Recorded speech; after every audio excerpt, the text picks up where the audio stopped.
نبی پاک صلی اللہ علیہ وسلم سے جو کچھ روایات مروی ہیں اس میں ایک روایت ایسی بھی ملتی ہے کہ قیامت کے دن ایک شخص کو کھڑا کیا جائے گا جس نے 500 سال جنگل میں بیٹھ کے اللہ کی عبادت کی. تو صبح قیامت رب کریم فرمائے گا فرشتوں اسے میرے کرم سے جنت میں لے جاؤ.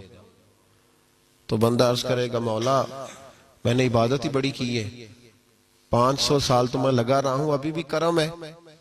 فرمایا ہاں تو میرے کرم سے ہی جائے گا. جنگل میں عبادت کا مطلب سمجھتے ہیں آپ؟ یعنی اس نے گھر نہیں بنایا, شادی نہیں کی, اس طرح کی عبادت نہیں کہ ساری دنیا داری کر کے نماز پڑھنا, وہ والی نہیں.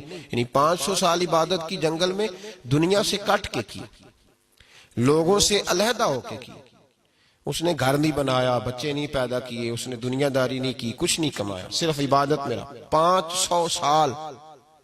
رب کریم نے فرمایا میرے فضل سے جنت دے دو. کہنے لگا اللہ میں نے تو زندگی کی کوئی خوشی نبھائی نہیں, دنیا داری کا کوئی ذائقہ میں نے چکھا ہی نہیں, اور ابھی بھی فضل سے ہی جنت. اللہ فرمائے گا چلو تجھے تیرے عمل سے دے دیتے ہیں. فرمایا اس کی 500 سال کی عبادت رکھو ترازو کے ایک پلڑے میں, اور میں نے اسے جو 2 آنکھوں کی نعمت دی ہے اس میں سے 1 آنکھ کی نعمت رکھو ترازو کے دوسرے پلڑے میں.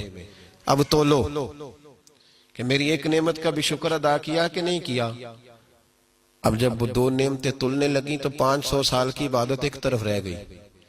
2 آنکھوں نہیں, 1 آنکھ کی نعمت کا اجر ایک طرف رہ گیا. تو رب کریم نے فرمایا 500 سال میں تو میری 1 نعمت کا شکر ادا نہیں کر سکا, تو عبادت تو آگے کی بات تھی, پکڑو اب اس کو اور میرے عدل سے جہنم میں داخل کر دو.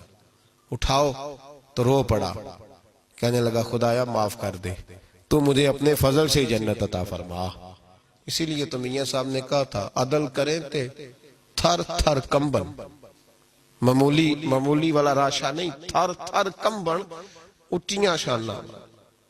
بہت سارے میری طرح کے جبہ و دستار میں لوگ ہیں, ڈر آتا ہے کہ پتہ نہیں صبح قیامت پردے کھلیں گے تو بیچ میں سے کیا نکلے گا. عدل کریں تے تھر تھر کمبن اچیاں شانہ والے, تجھے فضل کریں تے بخش جاون میرے جے منہ کالے.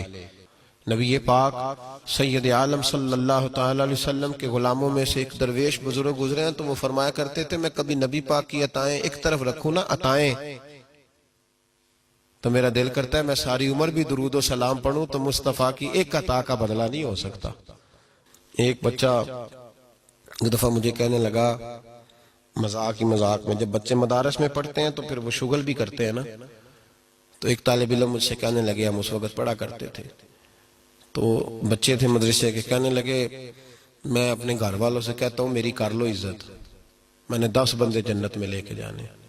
کہ پیچھے ہمارے استاد کھڑے تھے تو وہ رو پڑے, کہنے لگے بیٹے تو نے بڑی بات کر دی ہے, اس طرح نہ کر, یہ تیرا رویہ ٹھیک نہیں ہے, اتنا بڑا ہی تو نے دعویٰ کر دیا ہے, اتنا بڑا ہی. فرمایا بتا قرآن کے حقوق تو نے ادا کیے ہیں ساری زندگی, تو اگر قرآن پاک نے تجھے روک لیا کہ مولا اس نے حق ہی ادا نہیں کیا, تو پہلے اپنا تو خیال کر. ہمارا یہ رویہ ہے, آپ یقین کریں یہاں تو شفاعت کرنے والے گلیوں میں ہر پیر کہتا ہے تو میرے پیچھے لگ جا تو جنت سامنے دسدی پئی ہے. او بھائی تو پہلے اپنا تو تعین کر, یہ سخت مسئلہ ہے, اس میں غور تو کر, نسبت کام آئے گی, اس میں شک کوئی نہیں. میرے نبی پاک علیہ السلام نے فرمایا علماء بھی شفاعت کریں گے, صلحاء بھی کریں گے, شہید بھی کریں گے, حافظ بھی کریں گے, حاجی بھی کریں گے. بات صحیح ہے, لیکن شفاعت کرنے والا اگر خوش فہمی کا شکار ہو جائے, وہ ذاتی طور پر خوش فہمی کا شکار ہو جائے, تو اس کو شریعت اس کی اجازت نہیں دیتی. اس کے لیے حکم یہ ہے کہ وہ تھوڑا سا ٹھہرے.